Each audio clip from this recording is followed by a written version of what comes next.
Narito na nga ang ating latest update tungkol mismo kay Donnie Pangilinan at Bel Mariano, kung saan ay second week na nga ng kanilang teleserye na bumibida sa prime time.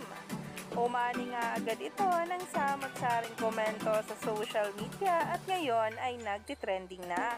Kaya naman tingnan natin nga ang nasabing post ngayon sa Netflix dahil agaw atensyon na nga ito at talaga nga namang mga papuri ang mismong nababasa ng dalawa.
Kaya naman, stay tuned lang tayo for more updates tungkol mismo kay Donnie Pangilinan at Bel Mariano na ngayon nga ay nagtitrending na at pinag-uusapan ng maraming ang netizens at ng mga bula.